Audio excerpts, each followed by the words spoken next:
My beautiful Move the Chains audience, it's your man and your host, Sam McIntyre. How are we doing today? It's a frisky, fun Friday. I'm posting this a little late tonight, but I'm going to get it in. I know I didn't really want to, but I got to make content for you guys. I know you guys love chiming in and listening. So, last night, as I mentioned at the top, frisky, fun game last night. What a wacky game that was. Bengals, you thought were going to win 21-7, then Chase Brown fumbles, and then Lamar in that aerial assault attack offense that they have in Baltimore, mix it up with a little bit of that run game with Derrick Henry, smash mouth, ground and pound, baby, Rex Ryan style. Came back and won in a wacky game. Heartbreaking loss for Cincinnati. I'll get to them in a second. And then the Ravens last night, good God, their offense is great, but their defense, Jesus, it's like leaking oil in a car. God damn. And I'm hoping, fingers crossed for Kyle Hamilton. I'll get to him in a second, too. So, great game last night. Burrow and Lamar, just the AFC is loaded with young quarterbacks, man. And I'm really serious, man. And you got to be thankful. The Herberts, the Lamars, the Mahomes, obviously. And if Drake May pops, maybe him. And, you know, you still got Rodgers there. So, a lot of things good in the AFC. But I want to start on Cincinnati last night. So, I was thinking today, the Bengals have not, in my opinion, done a great job of building around Joe Burrow. My buddy Dugan Hoffman could tell you that. He DM'd me, actually, during the Raider Bengal game, and we were talking, and he was kind of getting freaked out because Jamar Chase, he's balling, but he was unhappy, and then he finally got his money, and he's good now. And then you have, obviously, what's going on with T. Higgins. He's in and out. I don't know what the fuck's going on. And then I heard, I just heard some things. So, I'm kind of starting to wonder with the Bengals, and this is not the way you should do it. The Bengals trying to save money, I get it, but you got to go all in. I mean, come on, man. You got this guy, Joe Burrow, at his height of his powers. He's playing out of his mind. And yet you're losing these games? I'm starting to wonder if Zach Taylor's it. Because I'm starting to wonder now with Zach Taylor. Is he it? Is he not? You know, I know he got the Super Bowl. And you had that lead and you blew it. And then you play the NFC Championship game a year later. So I kind of can't fault you for that. But you start off really slow in the season. Maybe that's conditioning. I'm not sure. But, you know, they got rid of Joe Mixon, which I didn't understand because a quarterback's best friend's a run game sometimes. Even the great ones, Marino, Rodgers, Favre, they needed it. And I'm watching tonight, and it just came to show to me, like, Jamar Chase, bravo, bravo. Take a round of applause, bow, people, because he is absolutely fucking insane. Holy shit.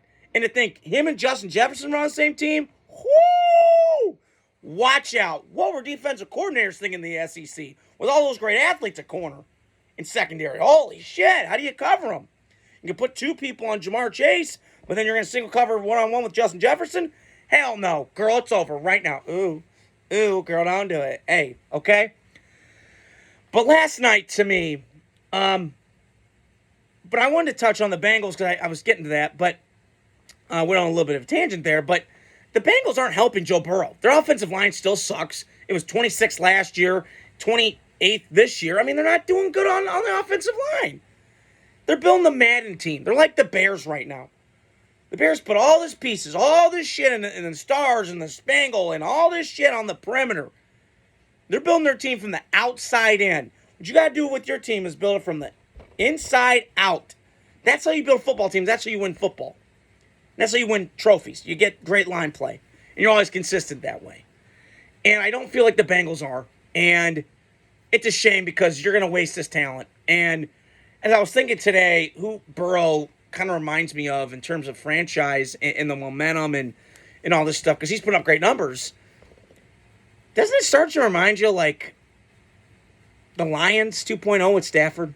I'm starting to feel that. Like, kind of like Chargers, like they get close and then they can't get over the top, or they run into a great team. Like the Bengals, they ran into twice the Niners in the 80s. The Chargers got to that one Super Bowl, and it was against the 94 49ers, who were absolutely fucking stacked.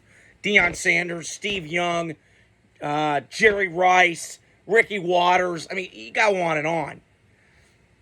And so I'm starting to wonder with the Bengals, are they turning into that? Like, where you have this great all-time talent, and he's putting up all the stats, but they're not winning. and their defense is kind of a sieve, and they can't stop a nosebleed.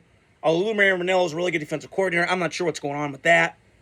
Because they do have personnel there in Cincinnati. I just don't know what's going on there in terms of schematics. I don't know. I mean, they've placed a lot of great quarterbacks this year, Jane Daniels, obviously, and all that, but I just don't know. And I'm really starting to wonder if this is like Stafford 2.0 with the Bengals. And you got to go all in. Like, go be aggressive. Come on. I know this isn't in your DNA, but I thought about this today as I was at work today. It's what I wanted to talk about today, and it's great having you guys in. I'm starting to think, like, okay, Chargers were cheap for years, and that's what the Bengals label is. Excuse me.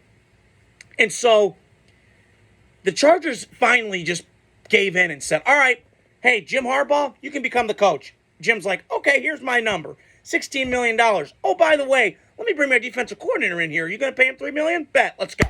Rocket ship. And the Chargers have 5 wins. They're going to probably get the 6 this week because they play the Titans.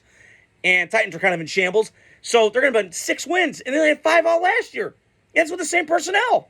That just shows you the kind of things that coaching can do. And now, if this Bengal job were to open up, would you take it? Hell yeah, I would take it. Now, it's a weird organization. I get it. They've been cheap. I got it. They're like the Chargers a little bit. They're kind of like the Chargers. They've always drafted good quarterbacks, and they've had good players. They just choke. I don't get it. But they're also a franchise in that 12 that have never won a Super Bowl. They've been, but haven't won. Although I do think the Chargers in a couple years can win. But Bengals, I don't know. As long as you got Joe Burrow, you're fine. I'm just saying, like, you have to do something. Because I'm not sure this is going to work.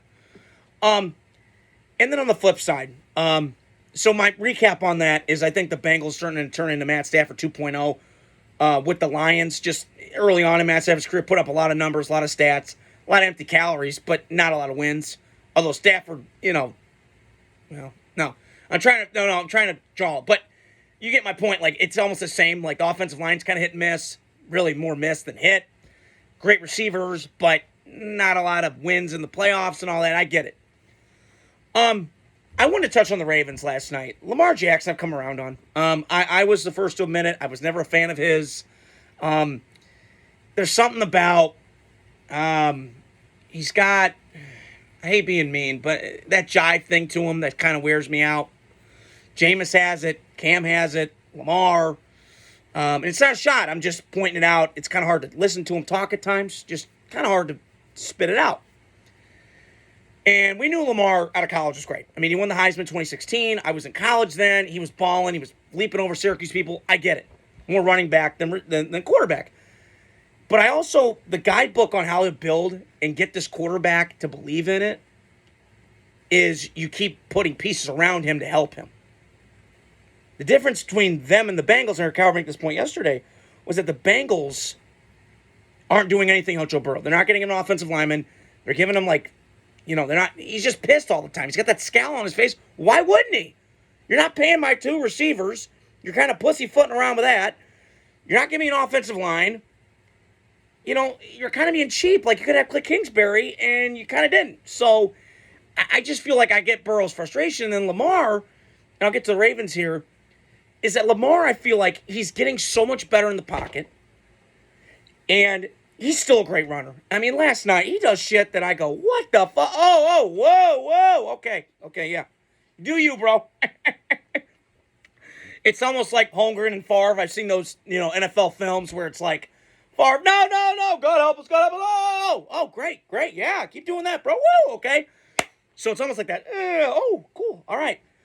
So, the Ravens, listen, I just mentioned at the top, they got a great offense. And they're kind of mixing this pass-centric thing with Todd Monken because they're trying to get Lamar to become a pocket passer. And then they're mixing it with the run game with Derrick Henry, who still absolutely looks like he's 5 years fresher, 5 years younger, and looks amazing and looks great. He's one of the best running backs of my lifetime. On that short list, I would go with Daniel Tomlinson, Adrian Peterson. Excuse me. I would throw Derrick Henry in there. Jim Brown was for my time. But there's just those guys. And I think, to me, could the Ravens win a Super Bowl? Yeah, I do. I think, they could win it. Now, could they get home field again? Probably not, because they might lose one from here on out. Maybe Pittsburgh. I don't know. Max Lawson, shout out to you. I'm glad you guys got that dub last night. I was pulling. I did DM you after the game that their defense is bad. And I get it. That would be something I would address in the offseason if you do. You got to get better corners. But it's hard, and that division, it's hard. I mean, I'm going to give the Bengals their flowers. Like, they can put up points, and they can put up in bunches. And Jamar Chase is an absolute animal. And there's a couple guys, and I was sold on him coming out. I mean, I just saw it. He didn't even have to play that 2020 year. I'm like, stud, let's go. He put on that 2019 tape. He won a natty, got the dub, got the ring. Let's go. Move on. And it's just incredible, his production. I mean, from the jump, that first game of the year, touchdown against the Vikings. I remember watching it in my old apartment. And I just went, yeah, he's a stud. Joe Burrow and him are going to click. So, but, I mean, the Ravens, like I said, they're a well-run organization. They're top down. They're buttoned up. A little bit sloppy last night. I've seen this a little bit with the Ravens. Not too much, but a lot. They've had some penalties, Kind of get sloppy a little bit. But they're a well-coached football team. Hell of a job by John Harbaugh, who just needs to get more credit. I mean, that guy is an absolute ass kicker. Him and his brother are studs. Got a Super Bowl, been in the playoffs, been in AFC Championship games. In a tough division over the years with Pittsburgh, obviously, and Cleveland had to run for a little bit with Baker and all that. So, and also you're in the AFC with Mahomes now. So, and Herbert. Now the Harbaugh Bowl is coming up, so I'm excited for that. Again, to look forward to the Ravens. Listen, you guys are gonna make the playoffs. I'm not doubting that. Could you win the division? Probably. Although Pittsburgh, I think, has that edge right now, if I'm not mistaken.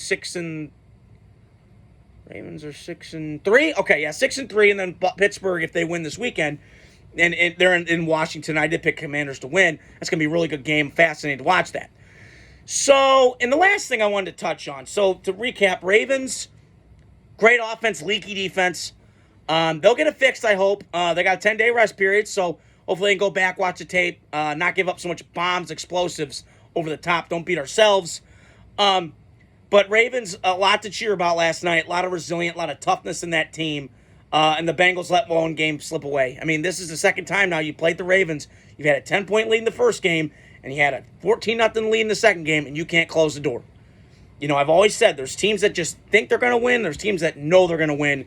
And the Ravens fall into the teams that know they're going to win, and the Bengals fall into the teams that think they're going to win. I've seen this my whole life. Georgia was like this for a long time before they ended up breaking through and knocking that door down against Alabama and Nick Saban. So, last thing I wanted to touch on, because I know I'm a Caleb hater, and I'm just going to, be honest. But I walked the stats yesterday, and I'm just alarmed at how bad Caleb has been. And I sit back and I'm like kind of laughing, like I kind of saw this coming. And the question marks we had coming out of college, it was the fingernail painting, the moodiness, starting to show again. Shit he's doing running around, all that. It's not looking good.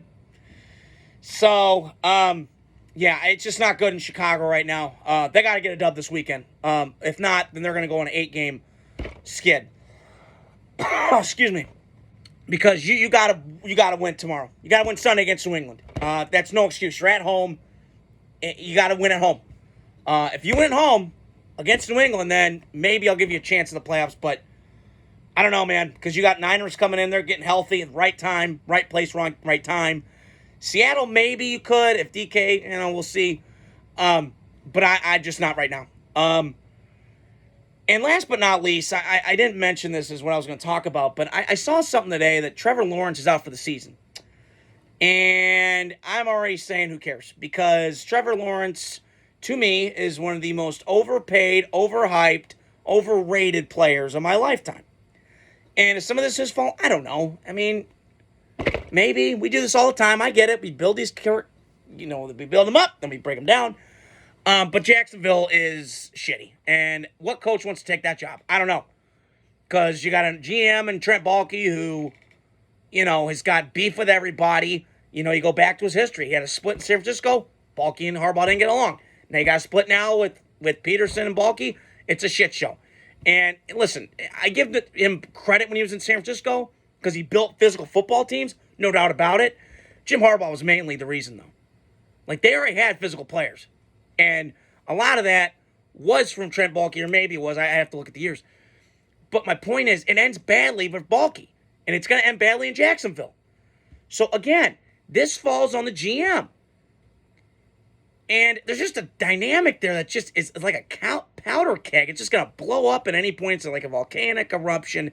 Like here, highway to hell. There's flames. It's coming, and it's going out the fucking woodwork. They got to do something. So that's all I want to touch on tonight.